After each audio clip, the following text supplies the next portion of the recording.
Olá, amigo e colega do campo, seja muito bem-vindo ao Ouro Finicast, o podcast da Ouro Fino Saúde Animal. E hoje a pergunta é a seguinte: por que escolher a vacina SafeSui para o circovírus suíno? Quem vai responder essa pergunta aí é a nossa convidada especial de hoje, que é a médica veterinária, doutora Andréa Panzardi. Ela é especialista em biológicos na Ouro Fino Saúde Animal. Mas antes da gente começar aqui o nosso bate-papo com a Andréa, vou me apresentar rapidinho. Eu sou o Bruno Freitas, médico veterinário, especialista em marketing da Ouro Fino, e vou pedir para você seguir o nosso canal, porque, afinal de contas, você vai ficar ligado aí nas novidades, não vai perder nenhum episódio do Ouro Finicast. Então, Andréa, seja muito bem-vinda aí ao nosso programa. Você que tem uma experiência muito grande aí nessa parte de biológicos e vacinas, queria agradecer aí a sua disponibilidade de participar com a gente aqui desse tema que é tão importante. Imagina, Bruno, eu que agradeço a oportunidade, né? Como você mesmo falou, é um tema muito importante, apesar, né, de a gente ter aí os seus 20 anos, né, de circovirose no Brasil, ainda ele é um tema, assim, de grande relevância em função de todo o comprometimento, todo o impacto econômico que essa doença gera, né? Por isso que ela é sempre importante da gente sempre estar discutindo. Então, André, e assim, a gente nos episódios anteriores, né, a gente teve pessoas de renome aí no setor, a gente falou sobre essa evolução que você acabou de citar, né? Então, quer dizer, 20 anos do circovírus suíno aí no Brasil, quanto que a doença em si e o patógeno também evoluiu, né? Quantas coisas mudaram. A gente passou também pelos métodos de diagnóstico, que é fundamental. Para a gente conseguir combater um problema, a gente tem que entender o que está acontecendo, não é mesmo? Então, a gente falou aí um programa dedicado realmente ao diagnóstico aí nas granjas aí por todo o Brasil. E nesse sentido, então, hoje a gente vai falar sobre a prevenção, né? O que a gente pode fazer para que isso não seja, eu, por exemplo, sou proprietário de uma granja, eu sou um médico veterinário que atende uma granja. O que eu posso fazer para prevenir, né? Para não deixar com que isso seja um problema ou um problema que vai me trazer prejuízo. E aí, nesse sentido, Andréa, pensando aí na SafeSui Circovírus, a vacina da Ouro Fino Saúde Animal, o que ela possui de diferente em relação às vacinas convencionais PCV2 do mercado? Então, Bruno, o que você comentou, acho que ele é muito importante, né, no sentido do que você falou de diagnóstico, né? A gente sempre tem que pensar que o circovírus, ele é um agente endêmico, né, como já comentado por outros entrevistados, né? Então, isso faz a gente pensar de uma maneira um pouco diferente em termos de diagnóstico, prevenção e controle, né? E o importante é que o próprio que o professor Luiz Guilherme e a doutora Daniela Gava falaram que eles são micos, ou seja, eles estão presentes em granja, né? Praticamente hoje 100% das granjas elas são vacinadas. Uhum. E em relação ao SafeSui Circovírus, né, ela é uma vacina, o diferencial dela, o principal, né, que eu diria, é que ela é um antígeno de um isolado brasileiro, tá? Do circovírus tipo B, né? Ela tem uma tecnologia recombinante, né? Então, grande parte interessante da tecnologia recombinante é que a gente escolhe basicamente a região ORF2, né, de interesse, de fato, que tem toda a porção antigênica, né, imunogênica do antígeno. Uhum. A gente coloca ele dentro de um baculovírus para produzir, né, e produzem todos os VLPs, né, que são a parte do capsídeo viral, que é o que a gente precisa, né, para que a gente tenha a porção antigênica mesmo da vacina. Tudo isso sem o material genético, né? Só mesmo aquela porção de interesse. Então, essa parte recombinante ela é bem interessante em relação a isso. E pelo fato de ser o genótipo B, que atualmente, né, no mercado, uma vacina recombinante tipo B, nós somos os únicos de mercado, tá? Tanto o Brasil quanto o mundo, né? Ela tem, por esse motivo e pelo fato do Brasil ter uma circulação atual aí de genótipos B de bola e D de dado serem uma co-circulação desses dois genótipos e praticamente uma inexistência do tipo A, né, do PCV2 tipo A, a gente está muito mais próximo, né, em termos de homologia, com esses genótipos atualmente circulantes no Brasil, né, nas granjas brasileiras. Então, o adjuvante também é em relação a um polímero aquoso, né, que tem um excelente equilíbrio de resposta imune, né, então acho que esses seriam os principais pontos que a gente teria aí como um efeito positivo. Muito bom, André. E olha só, então, vamos lá. Eu vou até repetir que essa informação aí, gostei demais dela, né? Então, a primeira vacina recombinante PCV2B do mundo, e por enquanto a única, né? Até esse exato momento aqui no qual nós gravamos aí esse episódio, por enquanto a única, certo? Certo, Bruno. Por enquanto, em tecnologia recombinante, tipo B é a única, sim. Muito bom. Presente momento. Olha só, o Rufino inovando aí com a SafeSui Circovírus. E aí, André, você também mencionou a questão do adjuvante aí, que a minha área não trabalha com suínos, né, mas vacinas aí a gente tem na área dos bovinos, dos bovinos também. E a questão do adjuvante, o pessoal sempre tem muita dúvida e acaba muitas vezes passando despercebido, mas é uma parte importante também do desenvolvimento da vacina. Né? Então, você podia comentar um pouquinho mais sobre a questão do adjuvante da SafeSui Circovírus? Sim, com certeza, Bruno. A gente pensando em vacina inativada, né, a vacina inativada, ela requer, né, a presença de um adjuvante, né, e o adjuvante, ele vai fazer aí toda a diferença, né, por quê? Porque a função principal do adjuvante dentro de uma vacina inativada, é claro, ele fazer todo a exposição, né, o estímulo ao sistema imune para que ele reconheça aquele antígeno inativado e comece a desencadear todo o processo de resposta imunológica, né?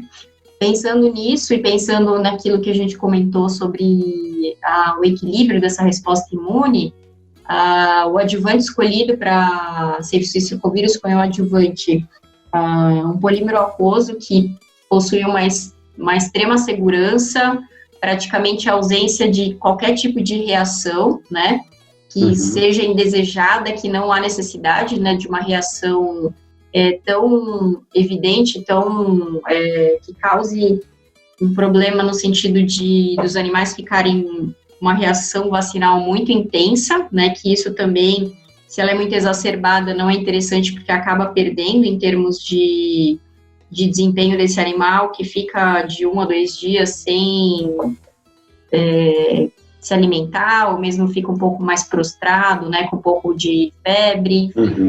Isso, a nosso adjuvante, a gente cuidou nesse sentido de não ter essa maior reação. Além disso, ele proporciona, pensando em circovirose, ele é um vírus que ele requer uma resposta equilibrada, tanto uma resposta imune celular quanto moral, e o nosso adjuvante permite, né, que a gente tenha esse equilíbrio de resposta através de diversos estudos, né, que comprovam esse excelente equilíbrio, o que faz com que o animal vacinado com a vacina SafeSui Circovírus tenha uma proteção completa, eu diria, né? E, além disso, o adjuvante, ele tem esse efeito bem interessante de efeito depósito, que a gente chama de um efeito depô, ou seja, dentro da dose da vacina, né, que a gente promove, ele tem um efeito imediato já de reconhecimento pelas células dendríticas, né, que são as primeiras células que chegam lá no local de vacinação para desencadear a resposta imunológica. E com o tempo, com a absorção daquela gota, né, de vacina, ele tem um efeito de depósito que no momento, numa fase 2, um efeito posterior, ele tem um reestímulo através da absorção daquela parte residual do volume vacinado, né, naquele momento, em que ele reestimula o sistema imune, né, então ele tem uma versatilidade muito interessante de uso, tá?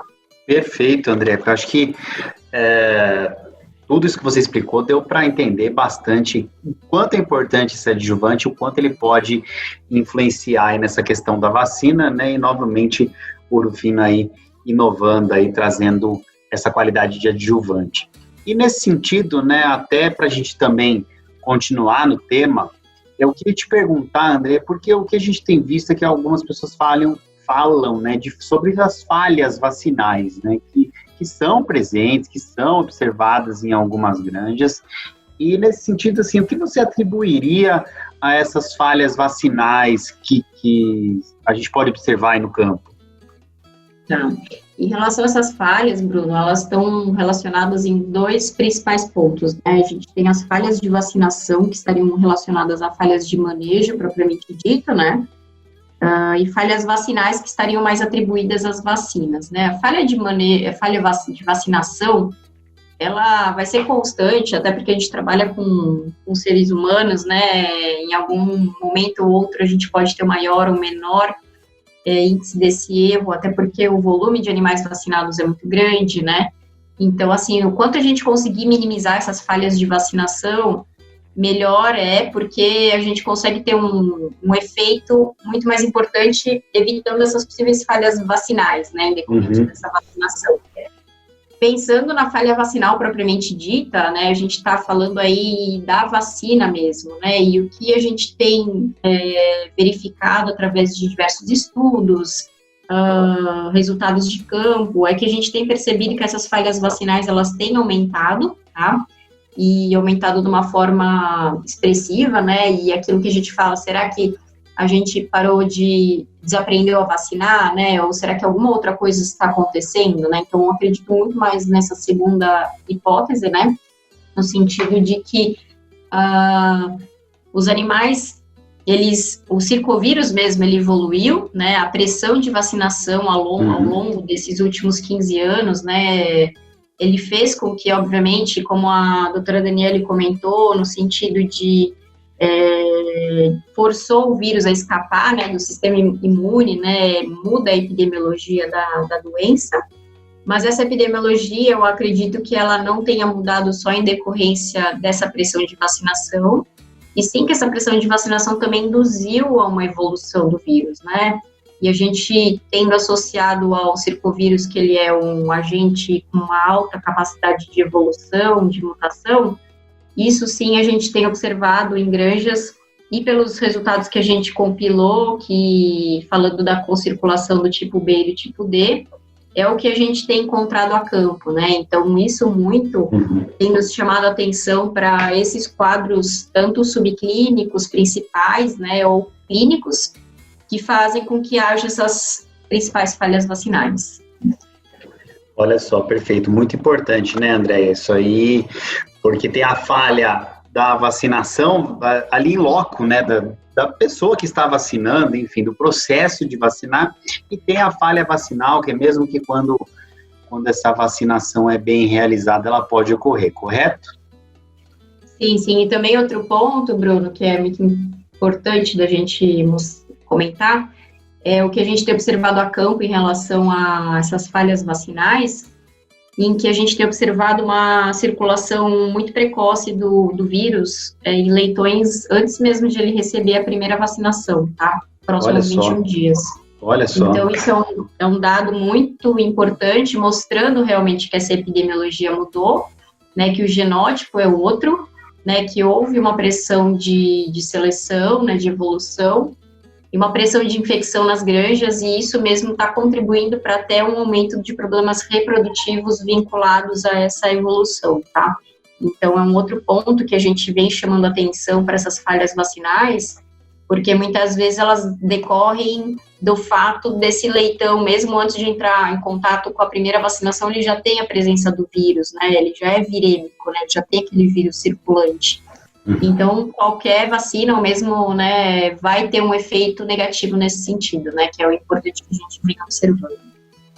Olha só, então, sempre se mantendo, nós temos que nos manter atualizados, né, porque o nosso inimigo aí que a gente quer combater, ele está sempre se atualizando também, né, Andréia?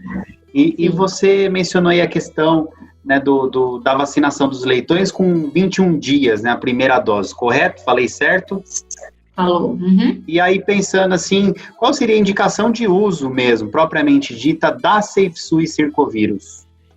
A indicação, nós temos a indicação de 2 doses, né, sendo a primeira dose a partir de 3 semanas, né, ou seja, a partir dos 21 dias, né, onde a gente aplica a primeira dose de 1 ml, tá, com intervalo de 2 a 3 semanas, ou seja, tanto ou a partir de intervalo de 14 ou 21 dias, tá, para a gente fazer uma segunda dose de 1 ml também. Uhum. Perfeito. E assim, André, tá? E eu acho que a gente está amarrando todos os assuntos que a gente comentou nos 2 outros episódios de uma maneira fantástica, porque a gente está falando efetivamente aqui da prevenção, né, do que a gente pode fazer para que esse problema não se torne um problema, né, para que esse problema não se torne um problema nas granjas aí que nós atendemos, ou se nossos ouvintes aí proprietários de granja também, correto? E dessa maneira, para a gente amarrar mesmo esse assunto e se você puder elencar os principais pontos aí, que você já comentou aqui nesse episódio, mas é sempre bom a gente relembrar.